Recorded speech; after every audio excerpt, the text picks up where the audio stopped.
Un millionnaire descend de sa limousine et voit quelque chose qui le fige. Une mère célibataire dort sur le trottoir avec 2 bébés dans les bras. Mais en regardant de plus près, les jumeaux sont son portrait craché. Ce qu'il découvre cette nuit-là change tout à jamais. Si cette histoire vous a intéressé, n'oubliez pas de vous abonner à notre chaîne. Et dites-nous de quelle ville vous nous regardez. Continuons. La terrasse de l'hôtel Millennium Palace offrait une vue sur tout Paris, mais Gabriel Moreau n'arrivait pas à apprécier le paysage. Ses yeux erraient sans focus sur la ville, tandis que son esprit traitait encore les événements des dernières semaines.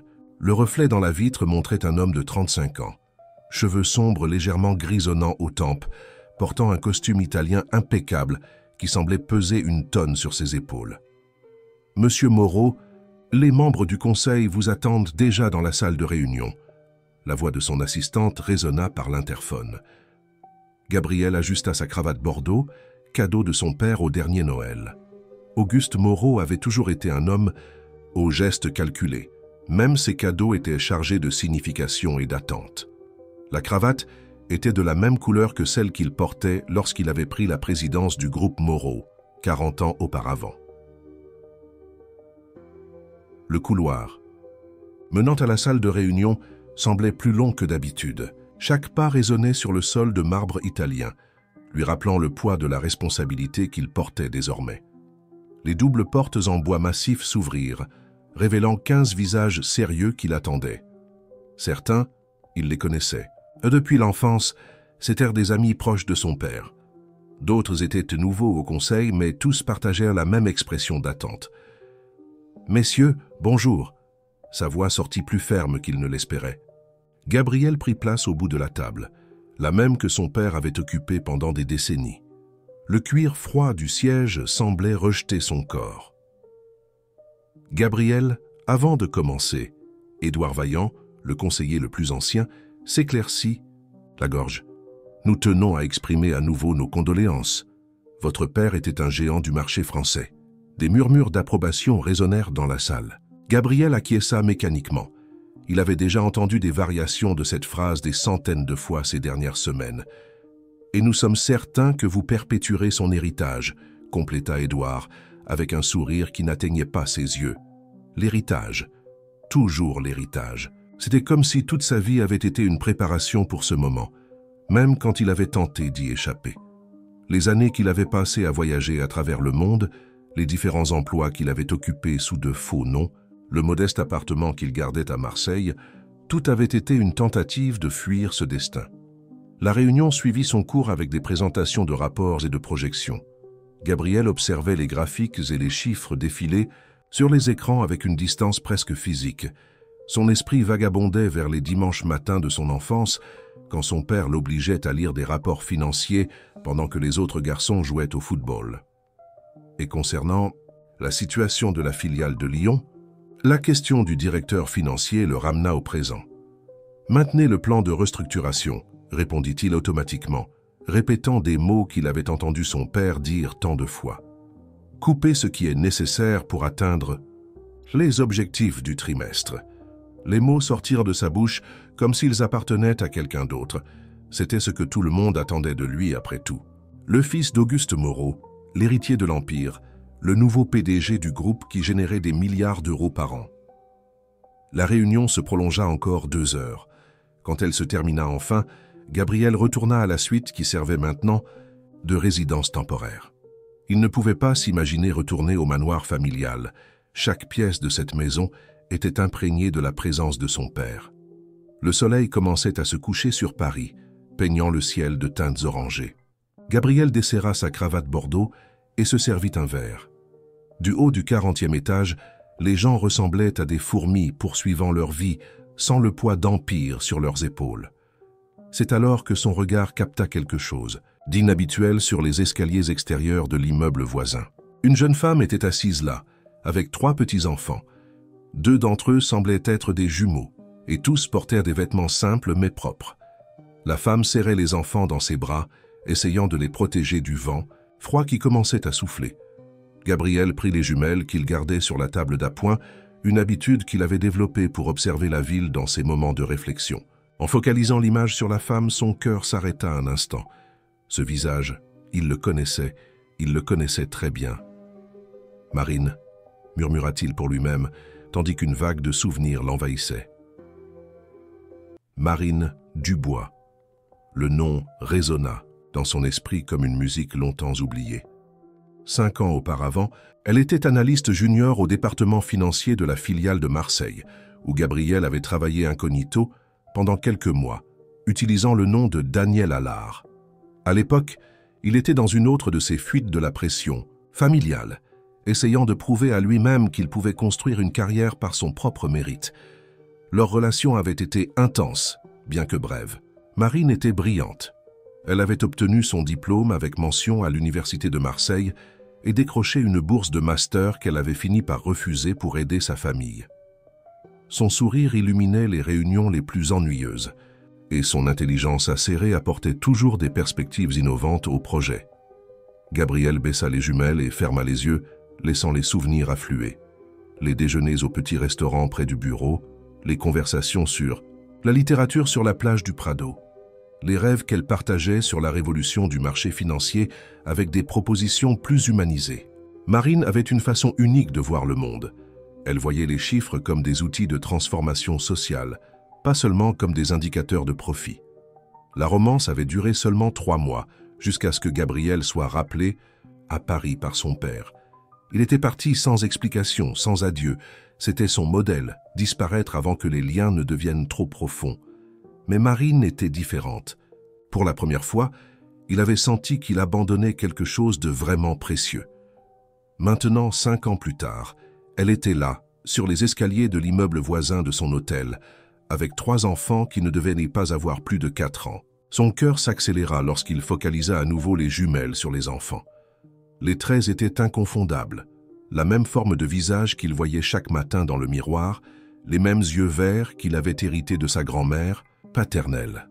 « Impossible », murmura-t-il, mais la ressemblance était trop troublante pour être une coïncidence.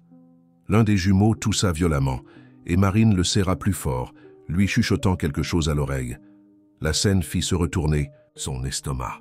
Il prit le téléphone et appela la réception. « S'il vous plaît, j'ai besoin d'informations sur les personnes qui se trouvent sur les escaliers de l'immeuble voisin. » 15 minutes plus tard, son assistante entra dans la suite avec un dossier. « Monsieur, j'ai obtenu quelques données préliminaires, » dit-elle, lui remettant les documents. Marine Dubois, 32 ans, a travaillé pour le groupe Moreau de 2018 à 2020. Elle a été licenciée lors de la réduction collective de la restructuration de la filiale de Marseille. Gabriel sentit son sang se glacer. La restructuration qu'avait lui-même autorisée ce matin-là, répétant les mots de son père comme un robot programmé. Les registres montrent qu'elle a tenté de contacter les RH plusieurs fois après son licenciement, mais ces demandes ont été classées sans réponse, continua l'assistante. Elle a perdu son appartement quelques mois plus tard et, selon les rapports du personnel de l'immeuble, elle est apparue dans les environs ces dernières semaines. Et les enfants, sa voix sortit rauque. Des triplés, monsieur, nés en 2021. Je n'ai pas pu obtenir plus d'informations pour l'instant, mais vous pouvez vous retirer, l'interrompit Gabriel, les yeux fixés sur les documents dans ses mains.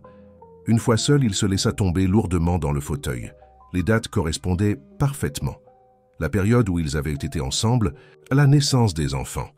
Ses mains tremblaient en feuilletant les papiers. Une nouvelle quinte de tout attira son attention. À travers la vitre, il vit le même jumeau que tout à l'heure courbé, tandis que Marine essayait de le calmer. La scène le galvanisa pour agir. Il reprit le téléphone, cette fois pour passer un appel différent. « Docteur Richard, j'ai besoin d'un service urgent. J'ai un cas d'urgence que vous devez traiter maintenant. » Il raccrocha et continua d'observer. La famille à travers la fenêtre. L'empire Moreau, construit sur 3 générations, avait toujours eu pour devise de ne pas mélanger les affaires avec les émotions. Son père répétait cela comme un mantra. Mais à ce moment-là, pour la première fois depuis qu'il avait pris la présidence, Gabriel sentit qu'il devait prendre une décision basée uniquement sur son cœur. L'hôpital Saint-Louis était connu pour être le plus exclusif de Paris. Ses couloirs immaculés et silencieux contrastaient avec le drame humain qui se déroulait aux urgences pédiatriques. Gabriel observait à travers la vitre pendant que le docteur Richard examinait le petit Lucas, l'un des jumeaux, qui luttait encore contre une grave crise d'asthme. Marine était assise à côté du lit, ses mains entrelacées avec celles de son fils. Elle n'avait pas encore adressé un seul mot à Gabriel depuis qu'il était apparu dans les escaliers, offrant son aide. Son visage montrait un mélange de fierté blessée et d'inquiétude maternelle qui lui brisait le cœur. Les deux autres enfants, Michel, l'aîné, et Thomas, l'autre jumeau, étaient assis sur un canapé dans le coin de la salle, observant tout avec des yeux attentifs et effrayés. Gabriel ne pouvait s'empêcher de les regarder, identifiant les traits de sa propre famille dans chaque expression, dans chaque geste. « Le tableau est sérieux, mais contrôlable », dit le docteur Richard, s'approchant de Gabriel. « Il a besoin d'un traitement adéquat, de médicaments spécifiques et d'un environnement plus stable. Les crises ont été aggravées par l'exposition aux intempéries. » Gabriel acquiesça, sentant le poids de la culpabilité sur ses épaules. Combien de nuits ces enfants, avaient-ils passé à la Belle Étoile pendant qu'il dormait dans sa suite de luxe? « Marine !» appela-t-il doucement, s'approchant d'elle pour la première fois depuis leur arrivée à l'hôpital. « Pouvons-nous parler ?» Elle hésita un moment, regarda Lucas qui dormait maintenant plus tranquillement grâce aux médicaments, et finit par accepter d'un signe de tête. Elle se leva et le suivit jusqu'à un coin plus discret de la chambre. « Pourquoi ne m'as-tu jamais dit ?» demanda-t-il, gardant la voix basse. « Te dire quoi, Daniel, ou devrais-je dire Gabriel Moreau ?» Sa voix avait une pointe d'amertume. « Que j'étais enceinte de l'homme qui a menti sur son identité et a disparu sans laisser de traces ?» Gabriel sentit le coup. Chaque mot était vrai et faisait mal comme un coup de poignard. « J'ai essayé, » continua-t-elle. « Quand j'ai découvert qui tu étais vraiment, j'ai essayé de te contacter par l'entreprise. Mais devine quoi? J'ai été licencié avant de pouvoir te parler. Une restructuration, ont-ils dit, sans préavis, sans considération pour mon état. » « Je ne savais pas, » murmura-t-il. « Je jure que je ne savais pas pour ta grossesse, Marine. Si j'avais su... »« Si tu avais su quoi ?» l'interrompit-elle. « Tu aurais utilisé ton pouvoir et ton argent pour tout résoudre. C'est ce que font les Moreau, n'est-ce pas? Ils jettent de l'argent sur les problèmes jusqu'à ce qu'ils disparaissent. » Ces paroles le frappèrent avec force, mais Gabriel garda son calme. Il regarda les enfants. Michel consolait maintenant Thomas, qui semblait effrayé par les appareils médicaux connectés à son frère. « Non, » répondit-il finalement. « Il ne s'agit pas d'argent. Il s'agit de faire ce qui est juste, même tardivement. Ces enfants sont mes fils, Marine, nos enfants, et je veux assumer ma responsabilité. Maintenant ?» Elle rit sans humour. « Après 5 ans, après que nous ayons tout perdu, après que j'ai dû abandonner mon master, mes rêves, surtout maintenant, dit-il, sa voix ferme. Je ne peux pas changer le passé, Marine, mais je peux faire quelque chose pour le présent. Et l'avenir ?» Il sortit une carte de sa poche et la lui tendit. « C'est l'adresse d'un appartement dans le 16e arrondissement. Il est meublé et prêt à vous accueillir. 3 chambres, espace de loisirs, sécurité 24 heures sur 24. Les enfants ont besoin de stabilité, tu le sais. » Marine regarda la carte dans ses mains, puis Lucas sur le lit. Sa résistance commençait à céder face à la réalité de sa situation. « Et il y a plus, » continua Gabriel. « J'ai trouvé tes documents académiques. Tu étais la meilleure élève de ta promotion, Marine. Tu avais une bourse de master en économie à la Sorbonne. Que je n'ai pas pu accepter parce que j'étais enceinte et seule, compléta-t-elle. La bourse est toujours disponible, révéla-t-il. J'ai parlé avec le coordinateur du programme. Il serait ravi de t'accueillir le semestre prochain. » Marine ferma les yeux et Gabriel vit une larme solitaire couler sur son visage. Quand elle les rouvrit, il y avait un mélange d'émotions dans son regard. Colère, espoir, peur, détermination. « Je ne fais pas ça pour toi, dit-elle finalement. Je le fais pour mes enfants. Ils méritent une meilleure chance que celle que j'ai eue. »« Nos enfants, » corrigea Gabriel doucement. « Et c'est tout ce que je demande. Une chance de faire partie de leur vie et d'essayer de réparer mes erreurs. » Le moment fut interrompu par un petit bruit. Michel s'était approché d'eux, ses yeux, feu vert, si semblables à ceux de son père, observant la scène avec une sagesse au-delà de ses années. « Maman », appela-t-il doucement. Lucas se réveille. L'appartement du 16e arrondissement était plus grand que n'importe quel endroit, où Marine et les enfants avaient vécu ces dernières années. La lumière naturelle inondait les pièces à travers les larges fenêtres et la vue sur le parc voisin créait une sensation de paix qu'ils n'avaient pas expérimentée depuis longtemps. Michel fut le premier à s'aventurer dans la nouvelle maison, ses yeux brillants d'excitation, tandis qu'il explorait chaque pièce. Les jumeaux le suivaient de près, encore un peu hésitants, mais visiblement enchantés par l'espace. Lucas, déjà remis de sa crise d'asthme grâce au traitement adéquat, respirait beaucoup mieux dans l'environnement climatisé. « Maman, il y a un piano !» La voix de Michel résonna depuis le salon. Marine trouva son fils assis sur le banc du piano à queue noire, ses petites mains glissant avec révérence sur les touches. Elle n'avait jamais mentionné à Gabriel que Michel démontrait un talent naturel pour la musique. Comment aurait-il pu le savoir? C'était une intuition. La voix de Gabriel résonna derrière elle, comme s'il lisait dans ses pensées. J'ai remarqué comment il réagissait au son du violon qui jouait à l'hôpital. Ses yeux, il y avait quelque chose de spécial en eux. Marine observa tandis que Michel, sans aucune instruction préalable, commençait à jouer des notes isolées, créant une mélodie simple mais harmonieuse. Le garçon semblait hypnotisé par l'instrument, complètement absorbé dans son exploration musicale. « Il a toujours été comme ça », dit-elle, sa voix s'adoucissant pour la première fois depuis qu'elle avait retrouvé Gabriel. « Il crée des musiques avec n'importe quoi, des couvercles de casseroles, des bouteilles vides. Parfois je me réveille la nuit, et je le trouve en train de fredonner des mélodies qu'il invente. » Gabriel s'approcha du piano, maintenant une distance respectueuse avec Marine. « Nous pouvons lui organiser des cours, si tu veux. Il y a un excellent conservatoire tout près d'ici. » Avant que Marine ne puisse répondre, un bruit venant de la chambre des enfants attira son attention. Ils trouvèrent Thomas assis par terre, entouré des pièces de la tablette éducative que Gabriel avait laissée pour eux. « Pardon, » dit le petit garçon semblant inquiet. « Je voulais juste voir comment ça fonctionnait à l'intérieur. » À la surprise de tous, la tablette n'était pas cassée. Thomas avait réussi à la démonter avec une précision surprenante pour un enfant de son âge.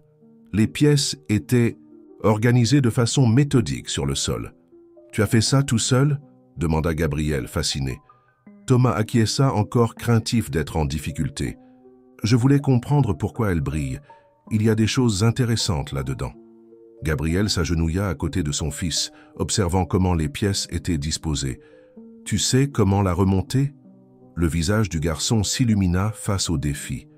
En quelques minutes, ses petites mains travaillaient avec dextérité, reconnectant les composants avec une intuition qui semblait impossible pour ses 4 ans. « Il a toujours été fasciné par les appareils électroniques », expliqua Marine, observant la scène avec un mélange de fierté et d'inquiétude. « Parfois, je pense qu'il voit le monde d'une façon différente. » Lucas, qui était resté silencieux jusque-là, s'approcha de son frère avec un bloc à dessin qu'il avait trouvé dans sa nouvelle chambre. Pendant que Thomas finissait d'assembler la tablette, Lucas commença à dessiner des diagrammes étonnamment complexes pour son âge. « C'est comme ça que ça fonctionne », dit-il, montrant le dessin à son frère, comme le soleil dans un jardin d'énergie. Gabriel prit le dessin, impressionné par la complexité de ce qu'il voyait. Ce n'étaient pas des griffonnages enfantins, c'étaient des schémas basiques mais reconnaissables d'un système d'énergie solaire. « Comment ? Comment ont-ils appris ça ?» demanda-t-il, sa voix étranglée par l'émotion. Marine s'assit sur le lit proche, sa résistance commençant à diminuer face à l'interaction naturelle entre le père et les enfants. « Ils ont toujours été spéciaux, » dit-elle doucement. « Même dans les pires circonstances, ils n'ont jamais perdu leur curiosité, leur volonté d'apprendre. Nous passions des heures dans les bibliothèques publiques. C'était un endroit chaud et sûr. Ils dévoraient tous les livres qu'ils pouvaient atteindre. » Gabriel sentit son cœur se serrer. Ces enfants extraordinaires, ses fils, avaient tant de potentiel, tant à offrir au monde, et il avait presque perdu la chance de les connaître. « Marine, » appela-t-il, sa voix sérieuse, « je sais que je ne le mérite pas, mais je te demande de me laisser faire partie de leur vie, pas comme le président du groupe Moreau, pas comme un homme riche essayant de compenser le passé avec de l'argent, juste comme un père qui veut connaître ses enfants et les aider à développer leurs dons. » Elle regarda les enfants. Michel jouait encore du piano dans le salon, créant sa propre musique. Thomas allumait la tablette fraîchement. « Remonté avec un sourire de satisfaction, Lucas continuait ses dessins complexes. Pour la première fois depuis des années, ses enfants semblaient vraiment heureux et en sécurité. « Un pas à la fois, Gabriel », répondit-elle finalement. Un pas à la fois. La nouvelle se répandit dans les couloirs du groupe Moreau comme une traînée de poudre. En moins d'une semaine, tout le monde savait déjà pour les 3 héritiers nouvellement découverts du président de l'entreprise. Richard Moreau, demi-frère de Gabriel du côté de son père, observait l'agitation depuis son bureau au 38e étage avec un mélange de fureur et de calcul. Comment a-t-il pu être si négligent? Murmura-t-il pour lui-même, tout en regardant pour la 1000e fois la vidéo qui était devenue virale sur les réseaux sociaux. L'enregistrement montrait Michel, le fils aîné de Gabriel, jouant du piano dans le hall du conservatoire où il avait commencé à prendre des cours. Le garçon exécutait un morceau complexe avec une aisance impressionnante, et la ressemblance avec les Moreau était indéniable. Richard éteignit le moniteur et se leva, marchant jusqu'à la fenêtre. De là, il pouvait voir l'immeuble où il savait que la nouvelle famille était installée. Son père avait toujours dit que Gabriel était faible, trop sentimental pour diriger l'empire qu'il avait construit. Maintenant, cette faiblesse était exposée à tous. « Monsieur Richard », sa secrétaire interrompit ses pensées, « le docteur Mercier est ici pour la réunion que vous avez demandée. » L'avocat de la famille entra dans la pièce, portant un épais dossier de documents. Richard le connaissait bien. C'était le même qui s'était occupé du divorce de ses parents, garantissant que sa mère ne reçoive qu'une fraction minime du patrimoine. « Dites-moi que vous avez trouvé quelque chose d'utile. » Richard alla droit au but. « Eh bien, l'avocat ajusta ses lunettes, il y a quelques points intéressants. Mademoiselle Dubois a tenté de contacter l'entreprise plusieurs fois pendant sa grossesse. Tous les protocoles ont été archivés sur ordre supérieur. » « Ordre supérieur ?» Richard se pencha, intéressé. « Votre père, Monsieur Auguste Moreau, a personnellement ordonné que toute tentative de contact de sa part soit bloquée. Apparemment, il était au courant de la grossesse. » Richard sentit un sourire se former sur ses lèvres. « Continuez. »« Il y a plus. » L'avocat tira un document spécifique. « Le testament de votre père, il comporte une clause intéressante qui n'a pas encore été rendue publique. » Pendant ce temps, dans l'appartement du 16e arrondissement, Gabriel affrontait ses propres défis. Assis dans le salon, il observait Marine aider Thomas avec un projet surprenant. Le garçon avait développé un prototype rudimentaire d'un système d'énergie solaire en utilisant des pièces d'électronique mises au rebut. « C'est comme Lucas ?»« L'a dessiné », expliquait Thomas, connectant des fils avec une précision chirurgicale. « Mais j'ai fait quelques changements ici et là. » Le projet, bien que fait avec des matériaux simples, démontrait une compréhension des principes de base de l'énergie, qui serait remarquable même chez un adulte. Marine, qui consacrait maintenant ses matinées à se préparer pour reprendre son master, aidait son fils avec des termes techniques qu'elle réapprenait elle-même. « Impressionnant, dit Gabriel, véritablement émerveillé. Tu as pensé à tout ça tout seul. »« Lucas m'a aidé avec les dessins, » répondit Thomas. « Et maman m'a expliqué les conducteurs et la résistance. » Gabriel remarqua comment Marine souriait en aidant son fils. C'était le même sourire qui l'avait enchanté des années auparavant, quand elle présentait des analyses brillantes lors des réunions de l'entreprise. Son cœur se serra en pensant à tout le potentiel qui avait été gaspillé à cause de ses actions irresponsables. Le moment fut interrompu par le son du piano. Michel s'entraînait pour sa première représentation au conservatoire. En seulement 2 semaines de cours, il avait déjà dépassé toutes les attentes de ses professeurs. « Il a un don rare », commenta Marine, sa voix douce. Le professeur dit qu'il n'a jamais rien vu de pareil. C'est comme si la musique était déjà en lui, attendant juste de sortir. Lucas, qui était allongé sur le tapis en train de dessiner, leva la tête. « Michel fait danser les notes », dit-il avec simplicité, « comme les particules de lumière dans mon dessin. » Gabriel s'approcha pour voir le nouveau dessin de son fils. C'était un schéma complexe qui mélangeait la notation musicale avec ce qui semblait être un diagramme de physique quantique, évidemment une interprétation enfantine, mais néanmoins extraordinaire. « Comment sais-tu sur les particules de lumière ?» demanda Gabriel, intrigué. « Des livres de la bibliothèque, » répondit Lucas, « et des documentaires que maman nous laissait regarder sur l'ordinateur de la bibliothèque publique. » Marine essuya discrètement une larme. « Ils ont toujours été assoiffés de connaissances. Même dans les moments les plus difficiles, ils n'ont jamais perdu cette curiosité, cette envie d'apprendre. Gabriel allait répondre quand son téléphone vibra. C'était un message de son assistante. Urgent. Réunion extraordinaire du conseil convoqué pour demain. Sujet, succession. Familial. Il sentit un frisson dans sa colonne vertébrale. Il connaissait bien les stratégies corporatives de sa famille. Une réunion extraordinaire n'était jamais convoquée sans un but spécifique. Et pour la première fois depuis qu'il avait pris la présidence, Gabriel réalisa qu'il avait quelque chose de bien plus précieux à perdre que le contrôle de l'entreprise. La matinée commença par une surprise dans l'appartement du 16e arrondissement. Michel, qui était normalement le premier à se lever pour pratiquer le piano, trouva Gabriel dans la cuisine, en train de préparer le petit déjeuner. « Tu sais cuisiner ?» demanda le garçon, ses yeux verts écarquillés de curiosité. « J'ai appris quand j'ai vécu seul à Londres, » répondit Gabriel, faisant sauter une crêpe en l'air avec adresse. Avant de devenir président de l'entreprise. Michel grimpa sur un tabouret haut de la cuisine américaine, observant attentivement chaque mouvement de son père. Toi aussi, tu fuyais les choses que les gens voulaient que tu fasses. La question prit Gabriel par surprise. Il mit la crêpe dans une assiette et regarda son fils. « Pourquoi demandes-tu cela ?» Parfois, commença Michel, jouant avec une serviette, quand tout le monde veut que je joue les morceaux du livre dans le bon ordre, je veux juste jouer les musiques qui sont dans ma tête. Gabriel s'assit à côté de son fils, ressentant une connexion profonde avec ses paroles. Tu sais, quand j'avais à peu près ton âge, mon père voulait que j'étudie seulement les chiffres et les rapports. Mais ce que je voulais vraiment, c'était voyager, connaître des endroits différents, être une personne normale. Et c'est pour ça que tu as fait semblant d'être quelqu'un d'autre quand tu as rencontré maman ?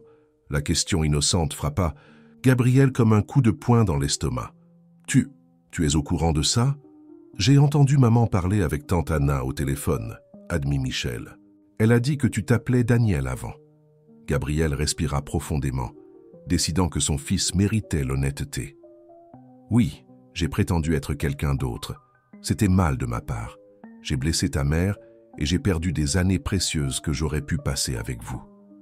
Mais maintenant tu es là, dit Michel avec simplicité, et tu fais des crêpes. Le moment fut interrompu par l'arrivée des jumeaux, suivis par Marine.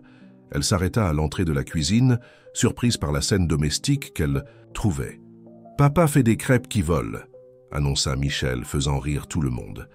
Le petit déjeuner se déroula dans une ambiance étonnamment légère. Thomas expliquait avec animation son nouveau projet d'énergie solaire, utilisant des sachets de sucre et des couverts pour démontrer le positionnement des panneaux. Lucas complétait avec ses dessins, tandis que Michel créait une musique improvisée sur des crêpes volantes. « Nous devons parler, dit Gabriel à Marine lorsque les enfants allèrent s'habiller pour leurs activités. Il y a une réunion du conseil aujourd'hui. » Marine remarqua la tension dans sa voix. « À propos de la succession familiale, répondit-il, passant la main dans ses cheveux. Richard, mon demi-frère, a convoqué une réunion extraordinaire. Le connaissant comme je le connais, ce n'est pas bon signe. Il veut te retirer de la présidence ? Demanda Marine, son expérience au département financier lui permettant de comprendre rapidement les implications. Probablement. Mais ce n'est pas ce qui m'inquiète. Gabriel regarda en direction du couloir où les voix des enfants résonnaient.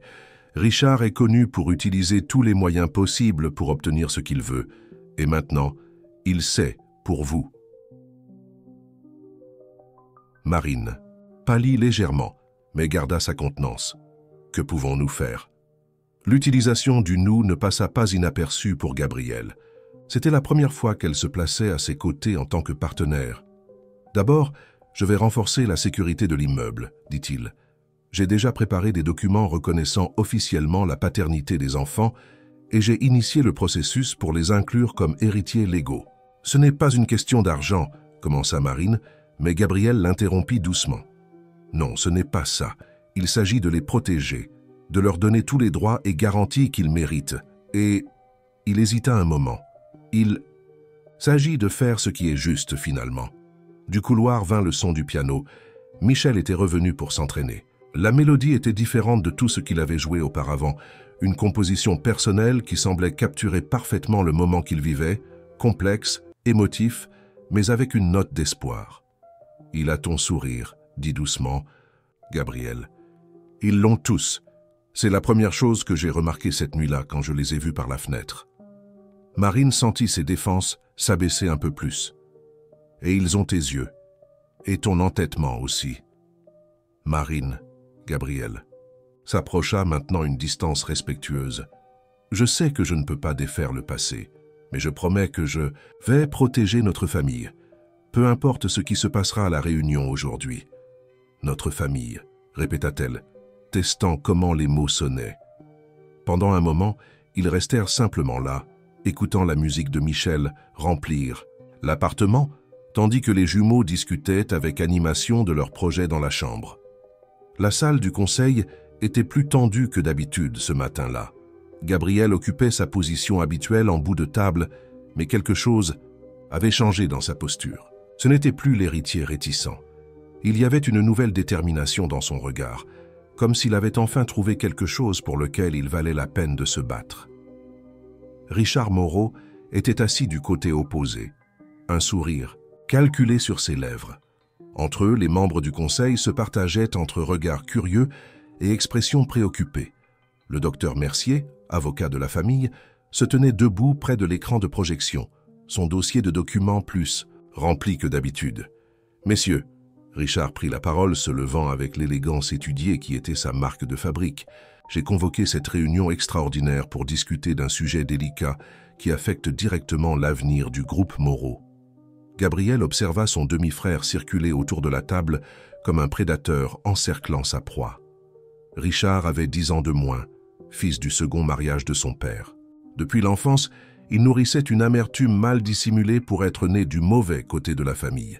« Comme vous devez tous le savoir, » continua Richard, « notre président a été occupé dernièrement par des affaires personnelles. » Il fit un geste vers le docteur Mercier, qui projeta à l'écran des photos de Gabriel avec Marine et les enfants, 3 héritiers illégitimes, fruit d'une relation pendant l'une de ces fuites de la responsabilité d'entreprise. Des murmures parcoururent la salle. Gabriel resta impassible, bien qu'à l'intérieur, son cœur battait la chamade. « Le plus intéressant, » poursuivit Richard, « c'est que ces nouveaux membres de la famille ont attiré une attention considérable des médias. L'écran montrait maintenant des titres sur le prodige du piano et le petit génie de l'énergie solaire. Les vidéos de Michel jouant et le projet de Thomas étaient devenus viraux sur les réseaux sociaux. Et quel est exactement le problème, Richard ? La voix de Gabriel résonna calme, contrôlée. Le problème, mon cher frère, c'est qu'il existe une clause spécifique dans le testament de notre père. Richard fit une pause dramatique, savourant le moment. Docteur Mercier, s'il vous plaît. L'avocat s'éclaircit la gorge, retirant un document du dossier. Selon la clause 23.5 du testament de M. Auguste Moreau, la présidence du groupe est conditionnée au maintien des valeurs et principes qui ont construit l'empire Moreau. Tout écart significatif de ces principes peut entraîner une réévaluation de la succession par le Conseil. « Et tu considères mes enfants comme un écart significatif ?» demanda Gabriel, sa voix portant maintenant une tonalité de défi. « Pas les garçons en eux-mêmes, » sourit Richard, « mais plutôt la façon dont tu gères la situation, exposant le nom Moreau, transformant notre famille en un cirque médiatique, sans mentionner l'historique instable de la mère des enfants. » Gabriel sentit son sang bouillir, en entendant Richard mentionner Marine, mais garda sa contenance. « Instable ? Une ex-employée licenciée qui a fini dans la rue ?» Richard fit un geste dédaigneux. « Pas exactement le profil que nous attendons pour la famille Moreau, n'est-ce pas ?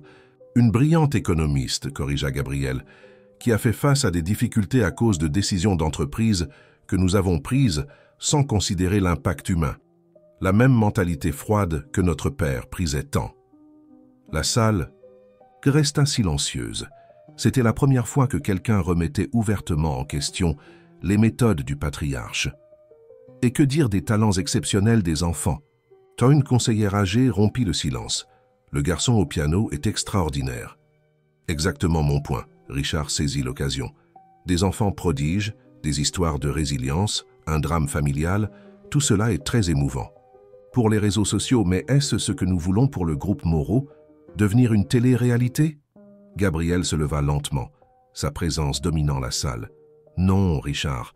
Ce que nous devenons est quelque chose que toi et notre père n'avaient jamais compris. Des humains. Il marcha jusqu'à l'écran, où la photo de ses enfants souriait à la salle. Ces garçons ne sont pas une menace pour le nom Moreau, ils sont son évolution. Michel ne fait pas que jouer du piano, il crée des musiques qui ont déjà attiré l'attention de maestros internationaux. Thomas, à 4 ans, a développé un projet d'énergie durable que nos propres ingénieurs étudient. Et Lucas, eh bien, venez le rencontrer et voyez par vous-même le génie de ses idées. Raison de plus pour questionner ta capacité de leadership, interrompit Richard. Tu es émotionnellement compromis. Oui, je le suis, admit Gabriel, surprenant tout le monde. Et pour la première fois, depuis que j'ai pris ce siège, je me sens vraiment capable de diriger. Parce que maintenant je comprends qu'un empire ne se construit pas seulement avec des chiffres, il se construit avec un objectif. Il tourna son regard vers chaque membre du conseil. Vous pouvez choisir. Nous continuons à être l'entreprise, froide et calculatrice que mon père a construite, où nous évoluons vers quelque chose de plus grand, quelque chose qui unit l'excellence entrepreneuriale à la responsabilité humaine. Le silence qui suivit fut interrompu par le son d'un téléphone. C'était un message de Marine. Michel va faire sa première présentation au conservatoire ce soir. Il a demandé que tu sois là. Gabriel regarda le message, puis la salle pleine d'exécutifs. Le choix n'avait jamais été aussi clair. Le Conservatoire de Paris était bondé ce soir-là.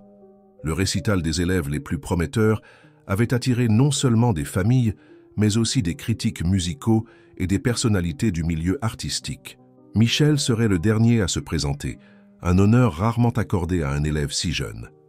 Marine ajustait le nœud papillon de son fils en coulisses, ses mains tremblant légèrement.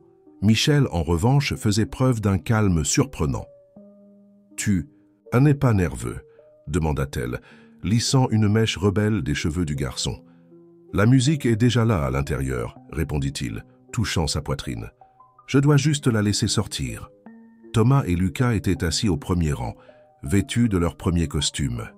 Lucas dessinait dans son bloc inséparable, tandis que Thomas expliquait en chuchotant à une dame à côté comment fonctionnait le système acoustique du théâtre.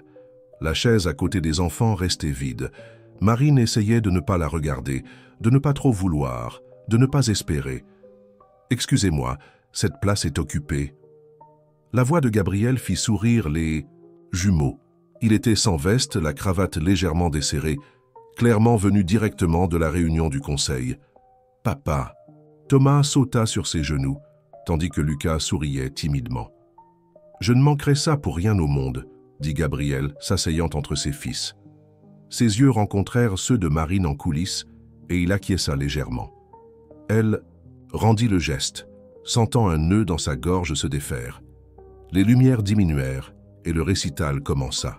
Pendant que d'autres élèves se produisaient, Gabriel remarqua une agitation dans les derniers rangs. Richard était là, accompagné de quelques membres du conseil. Son demi-frère le regarda avec un sourire énigmatique avant de s'installer. Finalement, ce fut au tour de Michel.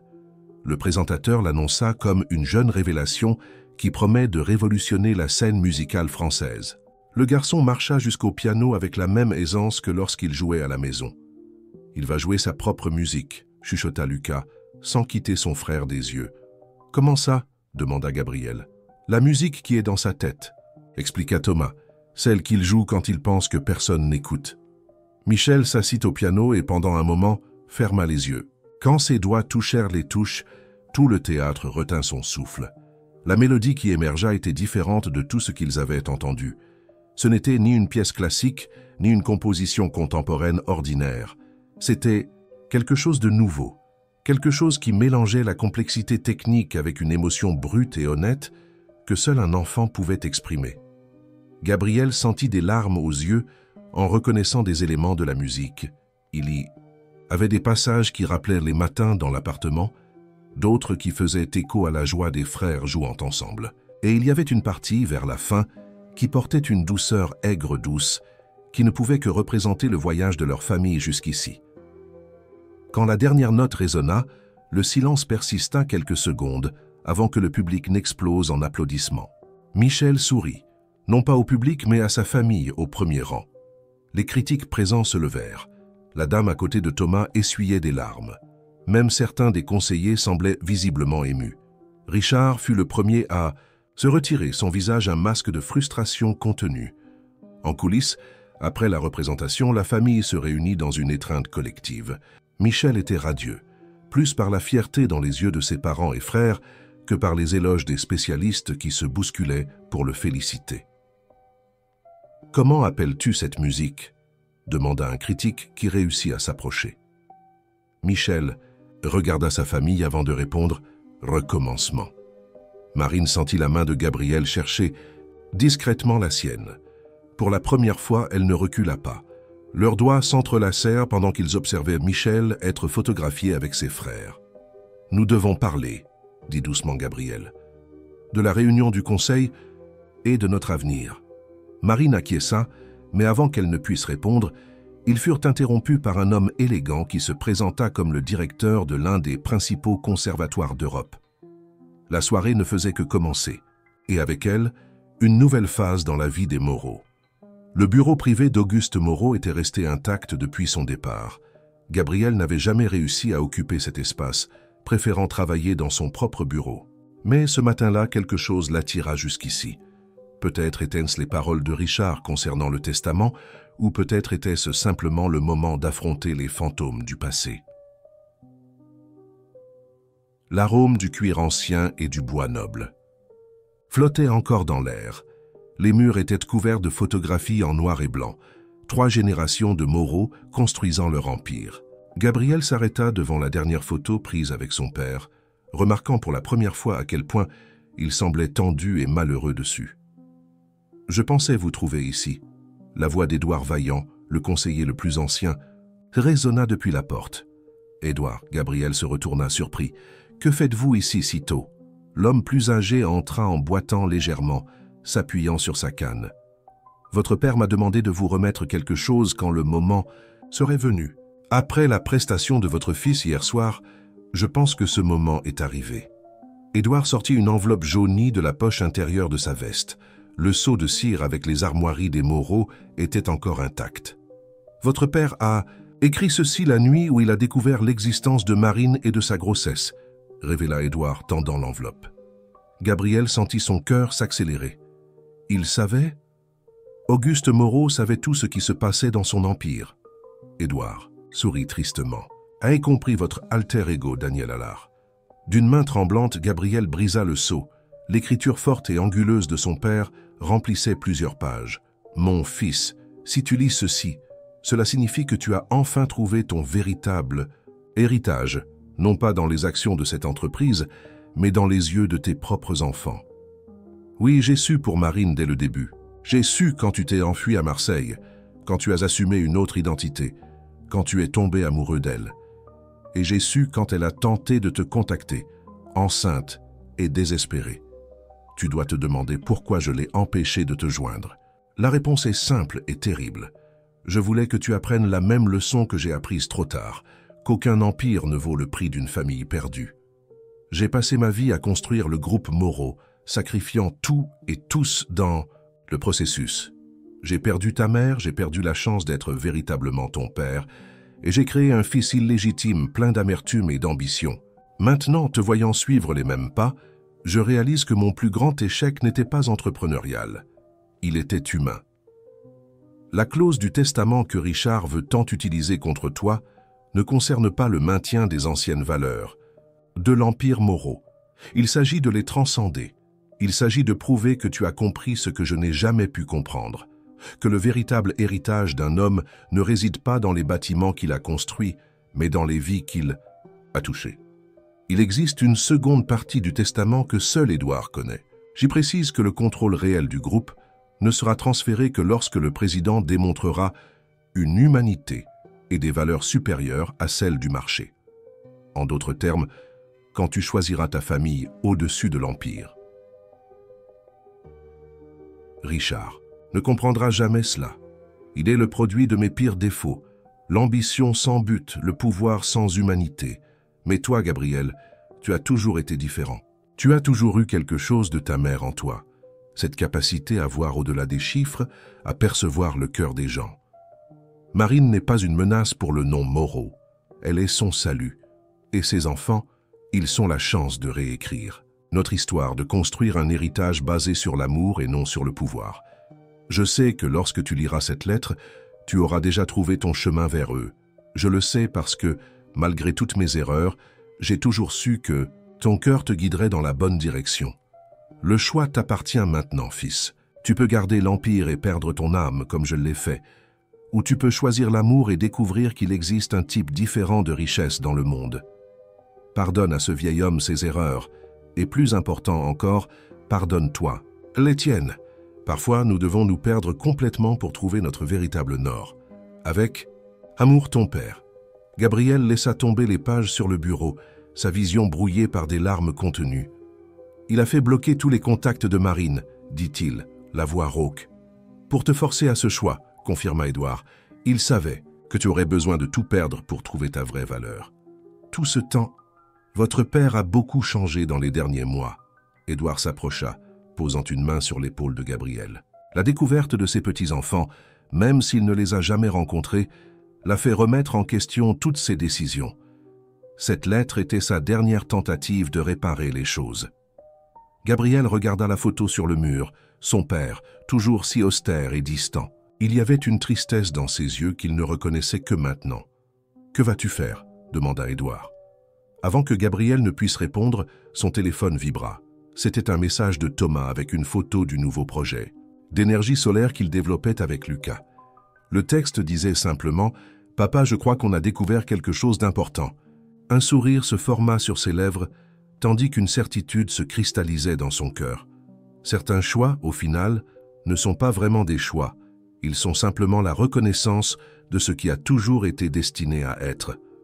Le laboratoire improvisé dans la chambre des jumeaux ressemblait à un curieux mélange entre une aire de jeu d'enfants et un centre de recherche. Sur les murs, les dessins détaillés de Lucas se mêlaient aux diagrammes techniques. Au centre de la pièce, Thomas avait monté son projet d'énergie solaire étendue, occupant maintenant une table entière. « Regardez », expliquait Thomas avec enthousiasme au petit public réuni dans sa chambre. En plus de ses parents et frères, était présente la docteure Hélène Dupont, une éminente chercheuse en énergie durable que Marine avait rencontrée à la Sorbonne. Lucas a découvert un motif dans les rayons solaires. Lucas, assis par terre, avec son bloc à dessin, compléta « C'est comme une danse de lumière.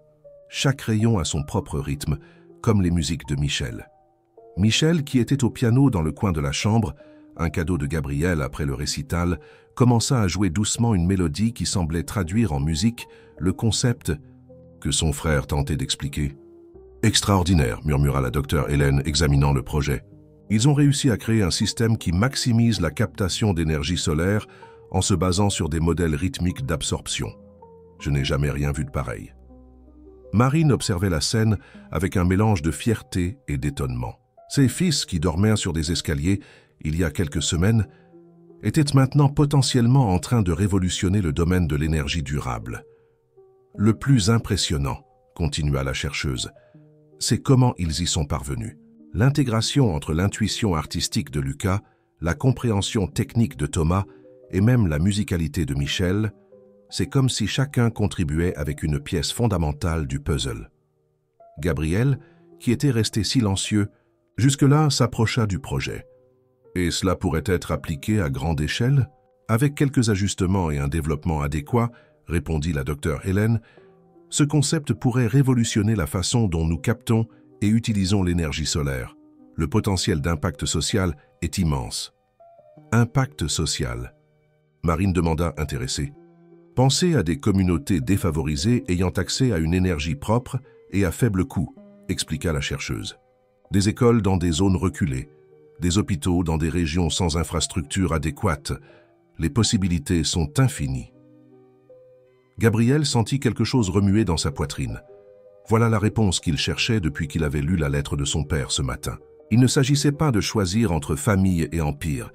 Il s'agissait de transformer l'empire en quelque chose qui serve la famille et la société.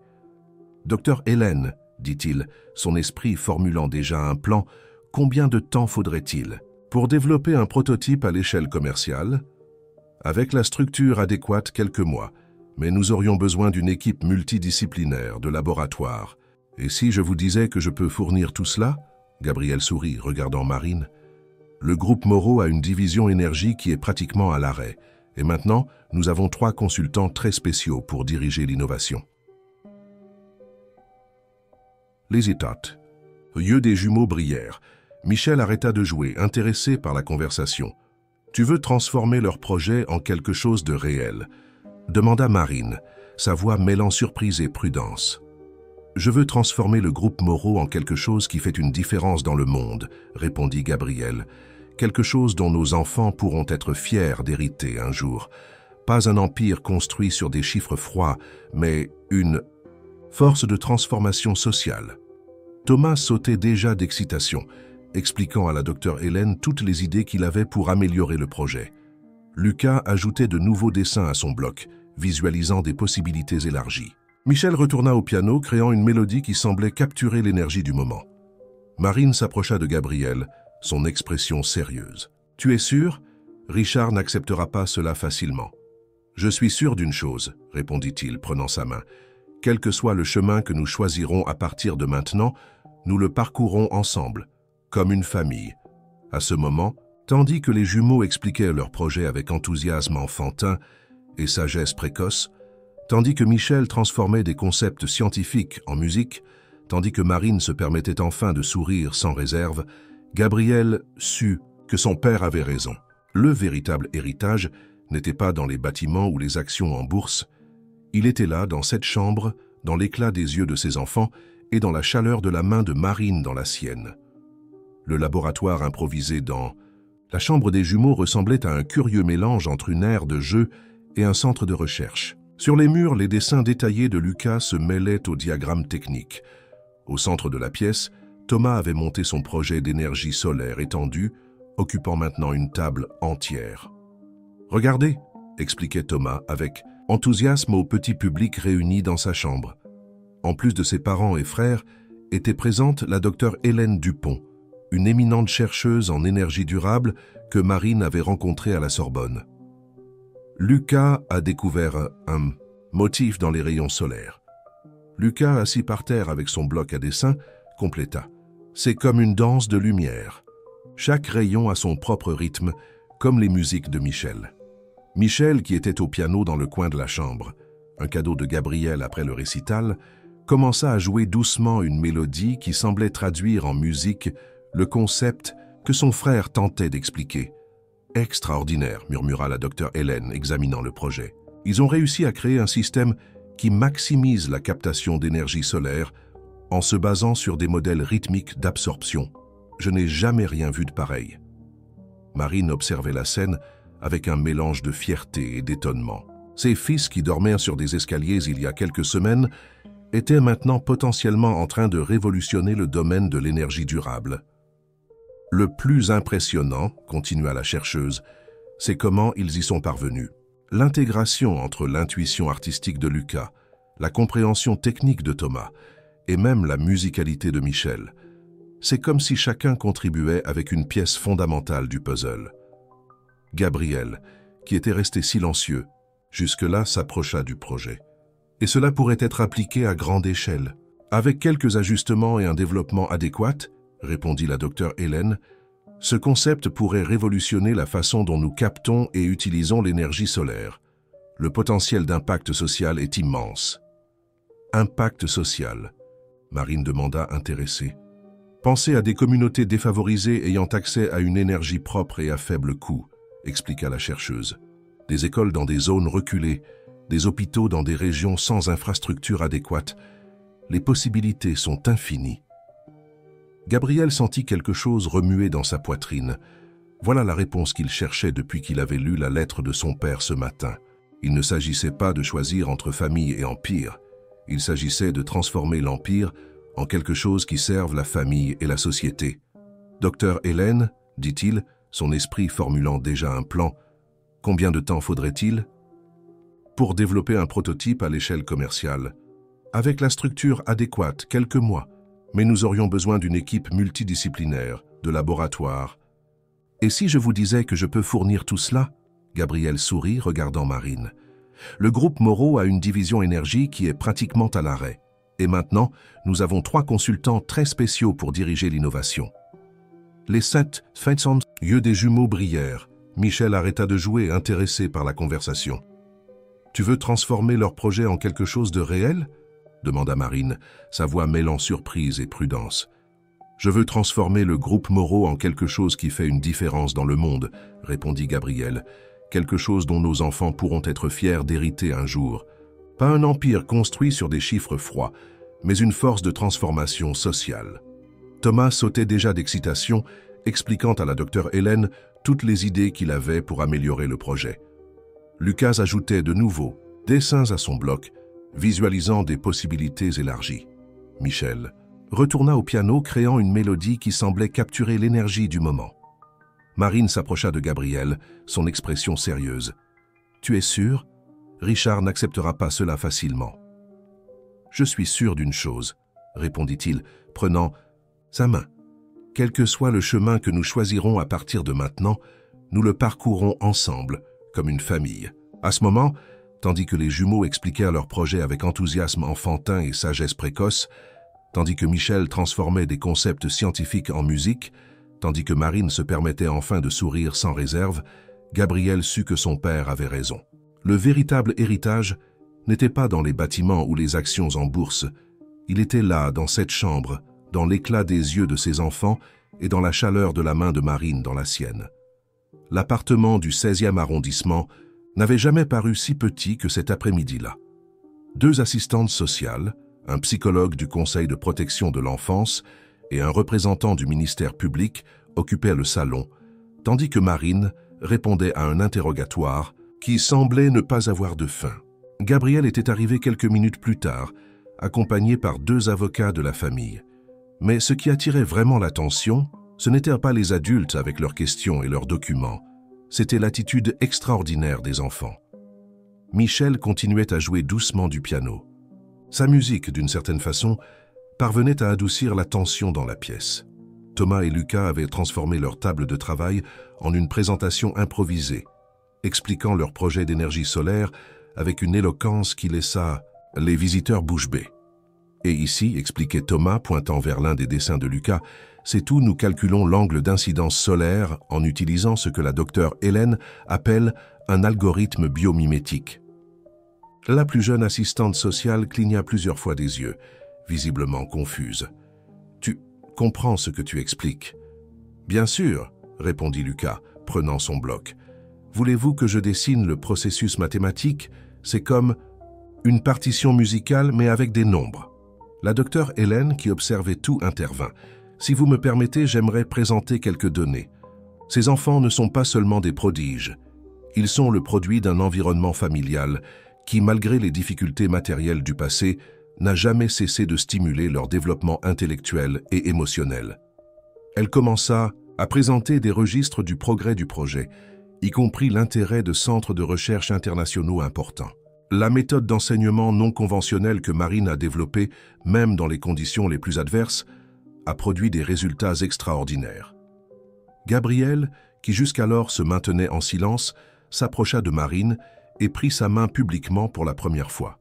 « Mon épouse, dit-il, le mot sonnant naturellement malgré qu'il ne soit pas encore officiellement vrai, a élevé seule 3 enfants exceptionnels tout en affrontant des défis qui auraient vaincu la plupart des gens.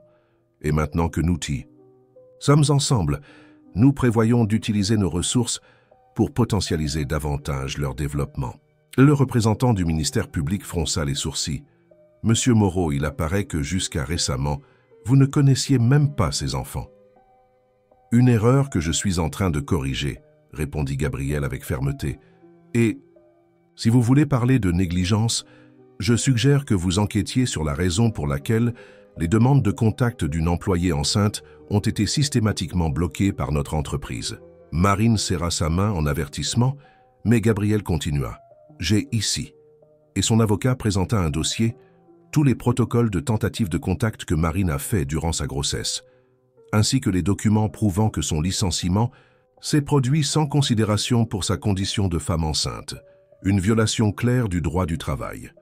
La salle resta silencieuse, brisée seulement par la musique douce de Michel, qui jouait maintenant quelque chose qui ressemblait à une valse pleine d'espoir.